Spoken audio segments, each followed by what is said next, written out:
Hi there, everybody.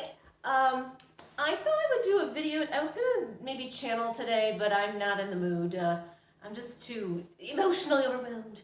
But I thought I would do a video, and I think I've blogged about this before, but somebody asked me about it today on Twitter, and I couldn't find it if I did blog, so I'm gonna just talk it. But anyway, somebody asked me about how my life changed in 1996, because it is interesting. So, I do, I was born with an ability. My mother has said that when I was a little kid, she'd hear me talking at night in my bedroom. She would check on me and say, like, "Are you okay?" And I'd be, "Oh yeah, I'm talking to my Indian friends," and she's like, "Huh? I don't see any people in here." And I remember one night as a kid, I do remember very clearly and lovingly, I felt hands put on my face, which scared me. And I went like that. And when I looked, I saw about this much of a woman with dark brown or black hair to just above her shoulders go through my room out through the wall. And then I would have dreams come true occasionally. But they were never horribly significant dreams and stuff, so I just really didn't think about it, and I didn't particularly consider myself to be psychic as I grew up. There's that. So in 1995, I got my first of three, sadly, neck injuries that triggered unbelievable headache all the time that I still have to this day. Made much worse 2 years ago. So I didn't have health insurance at the time, and I was doing temp work or something, so I really was not making a lot of money. So I couldn't afford to go to top-notch doctors instantly, although with time, they never would have been able to help me anyway. So I was desperate to find answers for how to get out of this pain, because I did go to a chiropractor, that didn't work.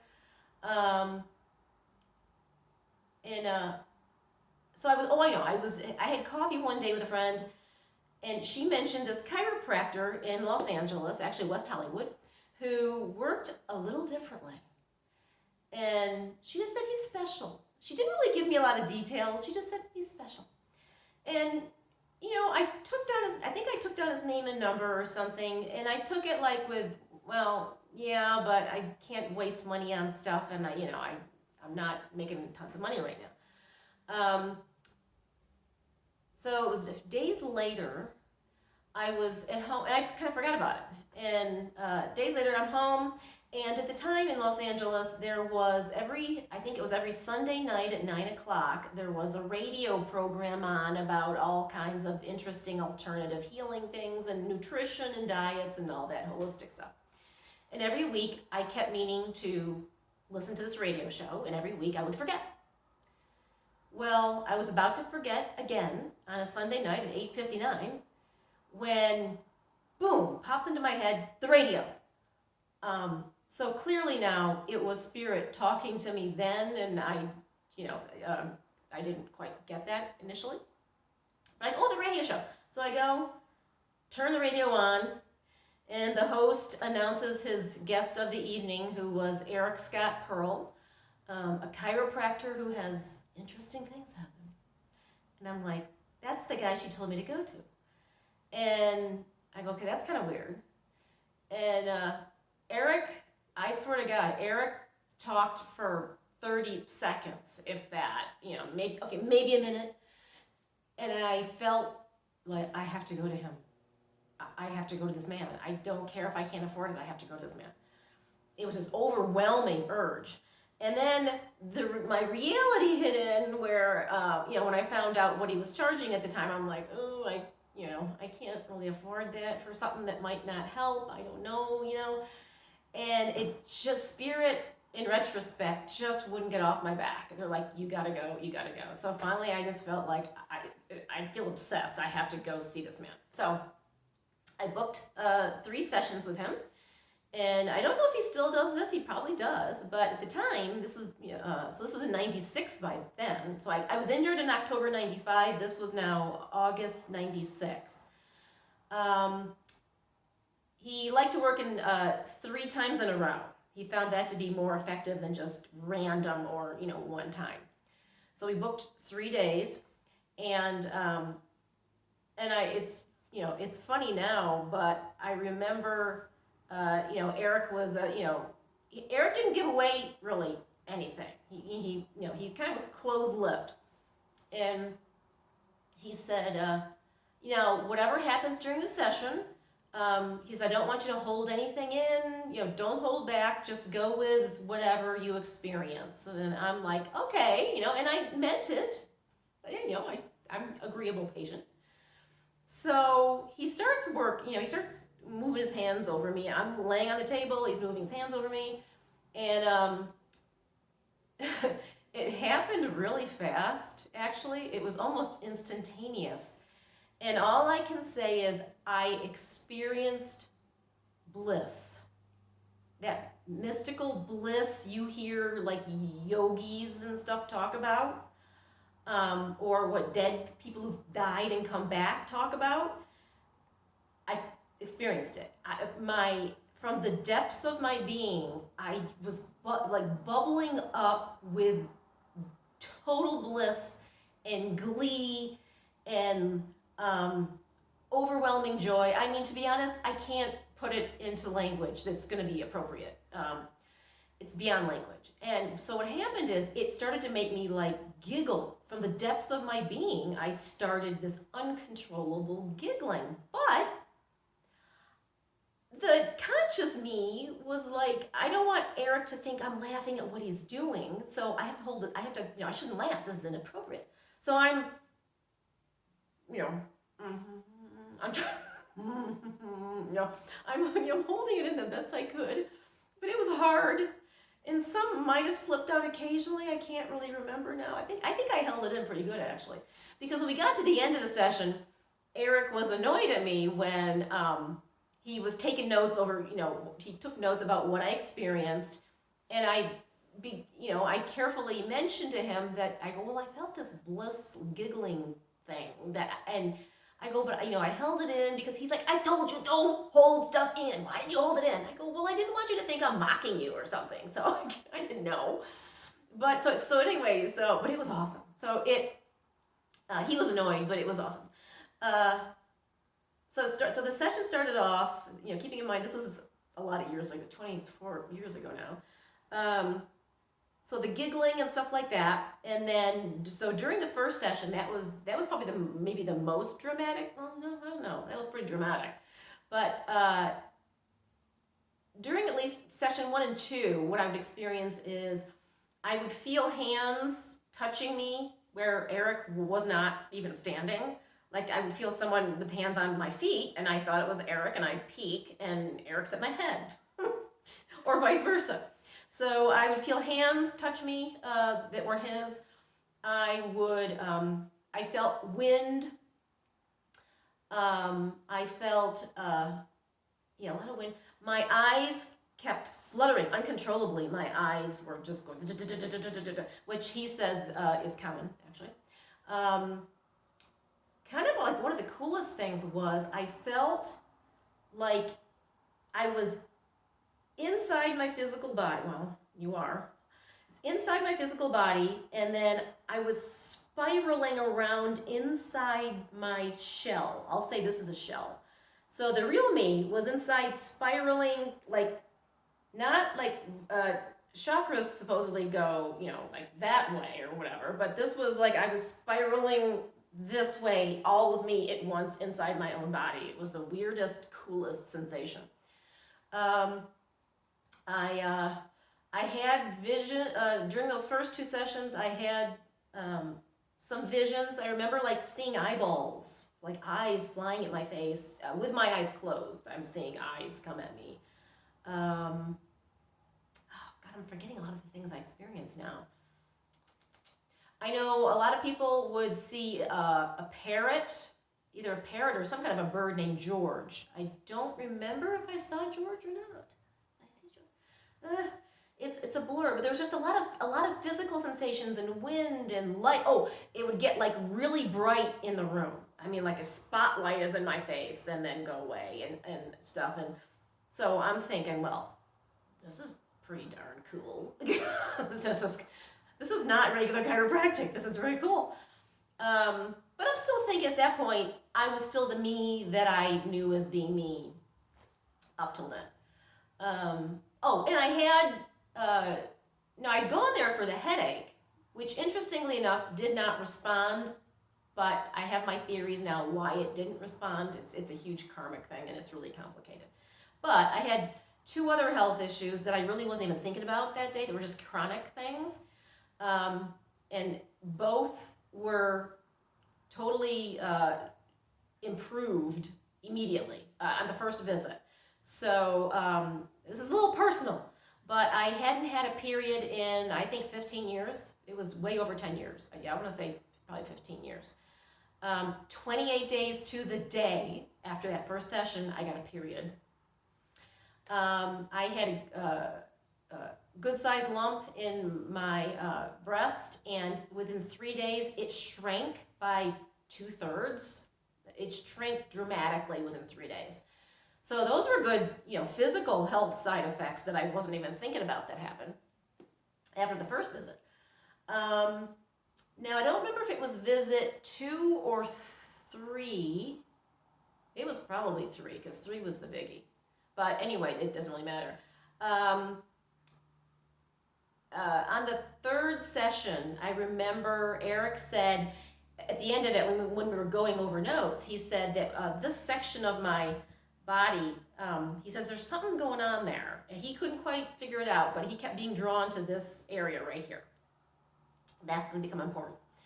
But I think it was during that session probably that I left my body probably in session 2 also. I mean, I felt myself like going through a tunnel, things like that occasionally. I did feel like I was lifting up out of my body.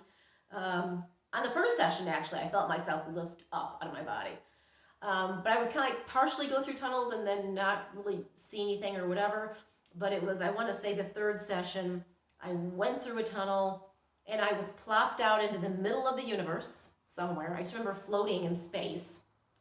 And there were beings behind me. I never did turn around to look at them. I didn't feel the need to, I guess.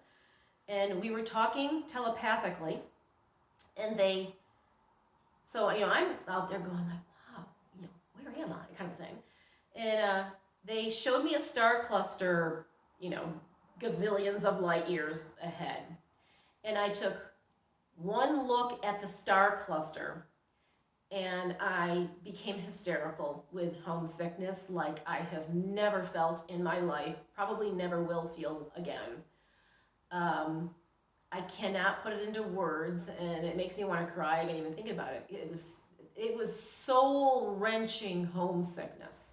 I'm somebody who left New York at age 18, didn't look back, I've moved numerous times, traveled by myself overseas. I don't miss places per se. But this was overwhelming, and I'm hysterically crying. This I did not hold in. I remember hearing Eric going, what's going on? What's going on? And I could not get words out. I was crying so bad I couldn't speak. And then, so the beings then told me that we know you don't like being where you are, but, you have work to be doing there yet. And when you're done, we are going to bring you back home. And we're not showing you this to upset you. We just want you to know that you will be going home when you're done. And that you have work to be doing, and that we will be with you from now on. I remember them saying that. And then it was quickly after that, I went back through the tunnel and then was back in my body, still crying and mascara everywhere. That was powerful. So the whole session was just major. And but I'm still thinking I'm still the same person at that point. And went home, went to bed, and clearly I had an out-of-body experience. I flew out somewhere. I don't remember being out of my body, but clearly I had been out, because what happened is in the middle of the night, I slammed into my body so hard, and I came in through right here where Eric had pinpointed. So I like boom slammed in so hard with so much force, it threw me half out of my bed. I was flung like I literally had like I'm half down on the floor, part of me is on the bed, and I'm going ow. It kind of hurt. I slammed in so hard through here, and so I get myself acclimated, and I'm like, what happened? What was that? I don't know what's going on. And so I'm sitting up in bed, and suddenly, and I'm a little worried, like, what else is going to happen? But I started feeling like someone's staring at me. You know how you're in a movie theater and you feel like someone's staring at the back of your head? And this happens. Everybody can do this. You feel it when someone's looking at you. So you want to go, but I'm in my tiny studio apartment, and I'm clearly feeling like I'm being looked at by a bunch of people. And I at that point, it was so strong. I expected, because of the other weirdnesses that have been going on, that I'm gonna see people. So I shrunk down my bed. I pulled my covers up like this, and I'm just kind of going, because I fully expected like 20 spirits to show up in the room or something. Now I didn't end up seeing anything that night, and somehow I fell back to sleep. Do not know how, but woke up the next morning, and suddenly, I was not me. I mean, I was me, but it was me times 100.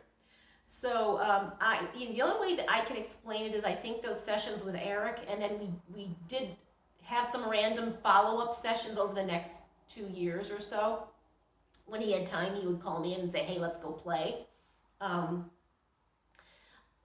I was one of his more dramatic, responsive people. But anyway, but I woke up the next morning, and I started having visions. Clairvoyant visions. I started hearing voices clairaudiently. I started knowing things I had no way that I should have been knowing. It was just like everything just went boom, exploded open. So I really do think that the energies and the beings that Eric brings through just empowered me so much that, I flipped a switch and suddenly I'm turned on. Now, I do think that, because I already had a little bit of an ability that was latent, that's what made it even more powerful. Because there's some people who haven't had overly dramatic things with Eric. Others of us have had very dramatic things with Eric. Now, and Eric is the one, after all this was going on, he's like, I think you need to read about Pleiadians.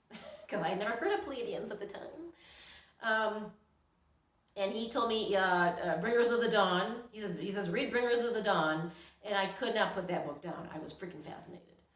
And then he turned me on to Moldavite, the extra woo-woo stone, which I do have a small piece of. I need to get a bigger one. The size doesn't matter. I'm losing my train of thought. I don't want this to be like 3 hours long. But that's, I'll end this here. But that's the main story of how, I walked in just thinking I'm me, and then, whoa, things are weird, and I'm seeing stuff, and I don't know what's going on, and then, so actually, in 96, I was still using my birth name. I wasn't given by a voice my name Atheria until the summer of 98.